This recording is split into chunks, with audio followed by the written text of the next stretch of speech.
Mandala Meditation. The term mandala originates from Sanskrit, meaning circle. These elaborate pictures or diagrams have long been used as a meditation aid in various ways in different cultures, most particularly in Hinduism and Buddhism. There are a great variety of mandalas, differing in shape, color, pattern, religious meaning, and importance, so many in fact, that this book will not be able to even attempt to introduce them properly. The use of mandalas can be as varied as mandalas themselves are. Mandalas could aid religious practices, simple meditation, could be the subject of focus or even that of contemplation, as the practitioner contemplates the deeper meaning of a form, diagram, colors, or symbolism. Creating mandalas could also become a meditation practice, as it requires strong and undivided focus and attention. An interesting and somewhat unusual mandala and its use will be introduced and discussed below. Although the shape proposed here is rather simple, the principle of the method described and discussed next resembles certain mandala meditation practices rather closely. Observing yourself through the outer eye. A non-conventional method is observing the eye that is observing you. This technique will possibly require the greatest amount of focus and concentration, and could be regarded as the most esoteric, advanced, and probably mystical of all methods described in this book, as it has the potential to aid you into experiencing extrasensory perception. Of course, it will only become truly mystical if you believe in such phenomena, and it can always be explained by more earthly means. Neither type of explanation will be offered here, but, as always, you are encouraged to experience it firsthand. It will become eventually nothing less than what you shape it for yourself. As much as the previous technique described had an aim of strengthening the feeling of connectedness, this method does help you connect to yourself through disconnecting from yourself. This might sound like an abstract idea. As it is difficult to explain such experiences, your personal understanding through practice is most encouraged. This technique will require great mental power and will be most exhaustive. This is not a relaxing meditation by any means. It is very time-consuming and taxing, but a very interesting one nevertheless, and it is much worth the effort. Not everybody is capable of achieving its final goal at first. Most people would require repeated sessions and much devotion. Practicing other meditation techniques to sharpen your focus and some sort of mental imagery meditation to enhance your capabilities of visualization is very much advisable, as you will rely heavily on both of these abilities in this meditation technique.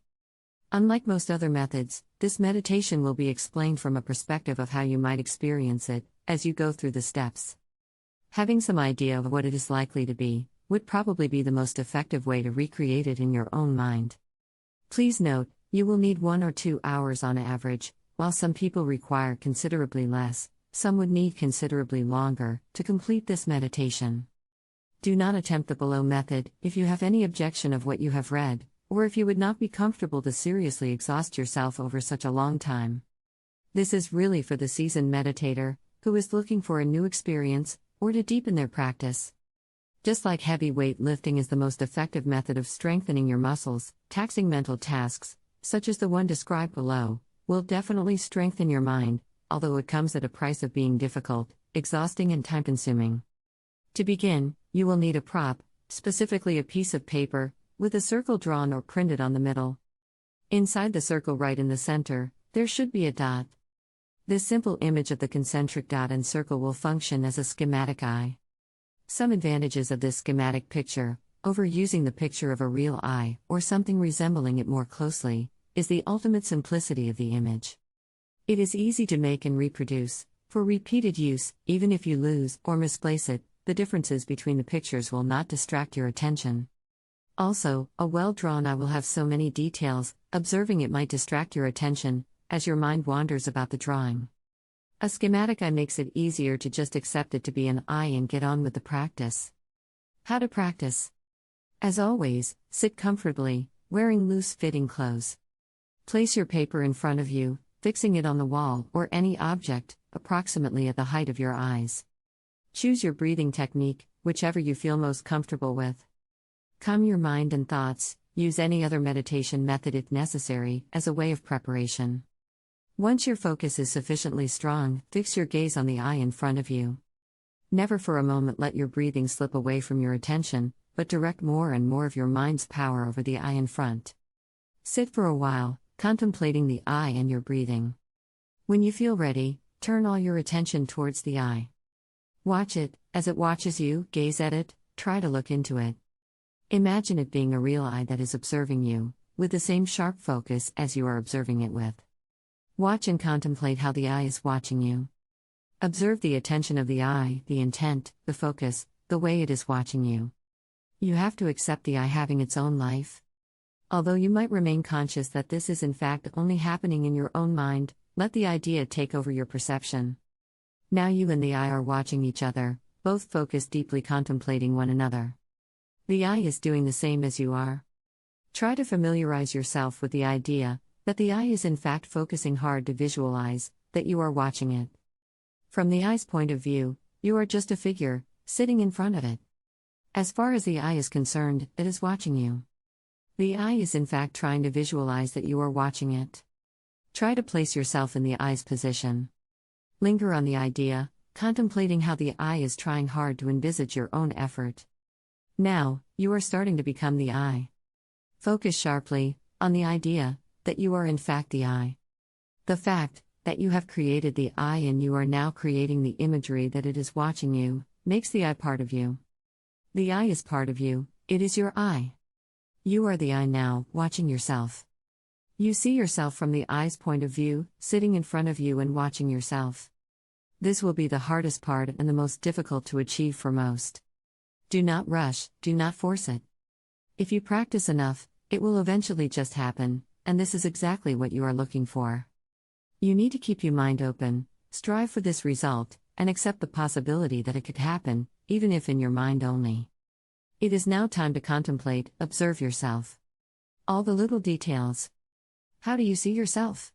What does it feel like to see yourself like this? Pay close attention to your emotions as they emerge. Observe yourself closely, how and what you see, and contemplate your observations. When you feel it's time to finish, come back into your own mind, leave the eye, seeing it once again just as a drawing on the paper. Then close your eyes, once more calm your thoughts and emotions. Such experience can be quite disturbing at first. Then finish your meditation, as you usually would. It is impossible to prepare for the experience of seeing yourself from the outside. It is nothing like seeing a mirror or photograph. There is a chance that upon the first successful attempt, the impression this makes on you will be so intense, that you will instantly lose the sensation. Do not allow yourself to be discouraged. The more you practice, the easier this will become. Of course, this short description is a rather condensed interpretation of the experience. If you choose to go through the meditation, you will spend a considerably longer time at each of these stages. You will need much patience and persistence to reach your goal, but you will be capable of it, regardless of what you would have previously thought. If you chose to give this method a try, the most important part is never to give up. Opening the crown chakra, a meditation for spiritual connectedness. The following meditation method has its origins in the yogic traditions of India. Originally, this method has been developed to open one's crown chakra, thought to be found on the top of the head, often referred to as the crown, enabling the spirit to leave the body and connect to the higher realms of the spiritual world. This method will probably prove to be very difficult to follow, requiring considerable practice and experience as a meditator. You should be fairly confident with several other meditation methods to be able to successfully practice this technique and experience what it has to offer at the highest level. Needless to say, such mystical goals may not be appealing for everybody. While some will regard this method as the ultimate experience of connecting to the spiritual world, others may see it as a way of self-hypnosis or connecting to their subconscious, intuitive self. Whatever your view, the experience is certainly worth the effort. Set aside a considerable amount of time for practice.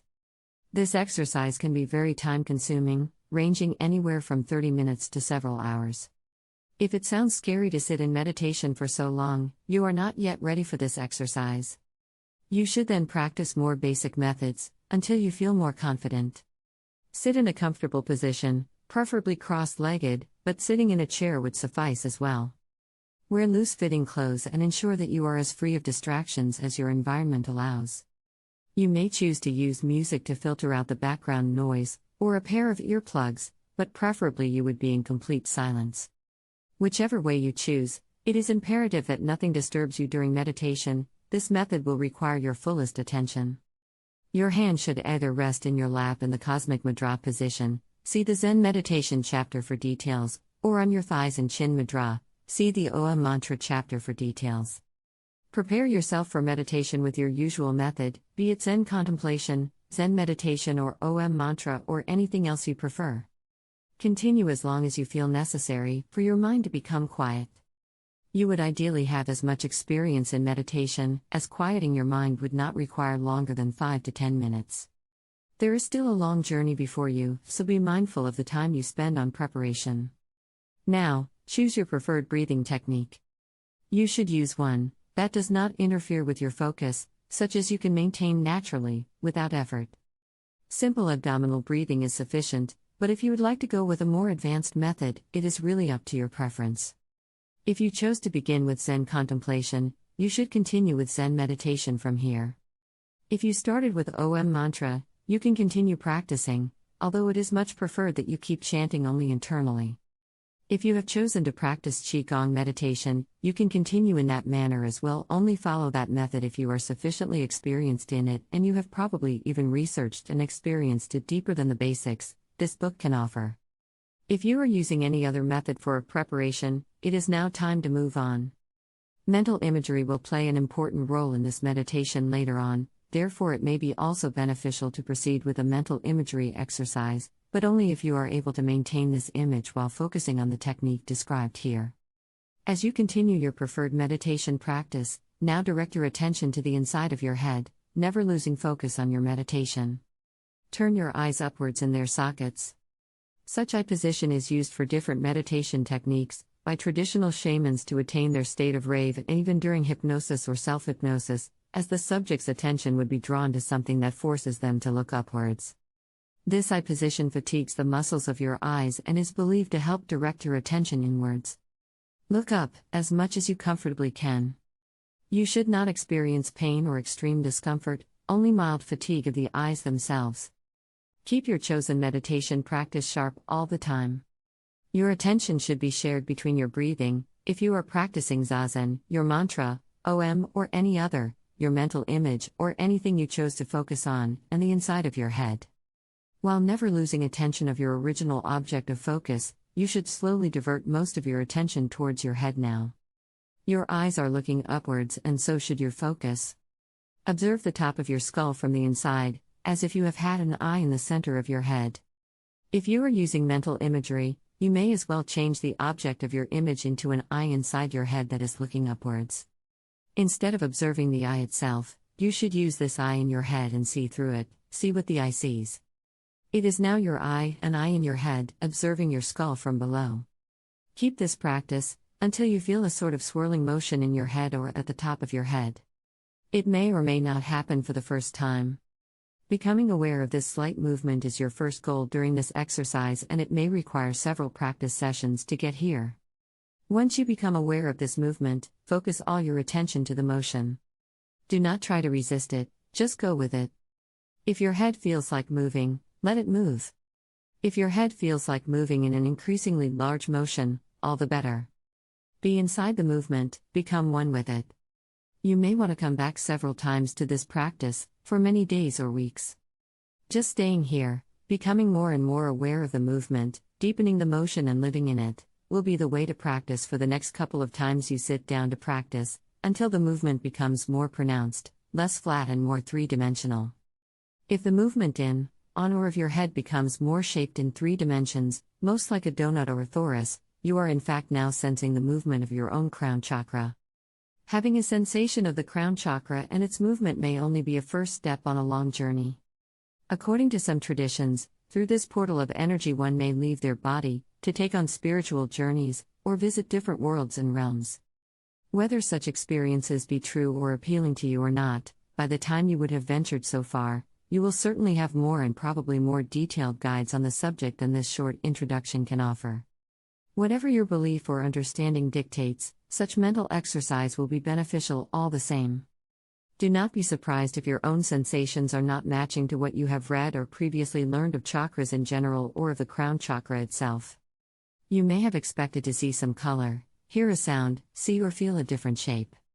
You are not doing anything wrong if your experience differs from your expectations. You must bear in mind, this is a most personal experience, and as such it is unique to each practitioner. In fact, if your experience differs to some degree from what you have previously known, is a sure sign that you are on the right path and your experience is more real, less imaginary or dependent on other people's descriptions. To proceed, it is probably best to follow your own intuition and go wherever it may take you. If you are able to proceed, whatever comes next could be more time-consuming than any other method you have previously tried. Further researching the yogic traditions of India will of course give you an idea of what you may use this newly discovered gate of awareness for. Thanks for watching. Please like, share and subscribe.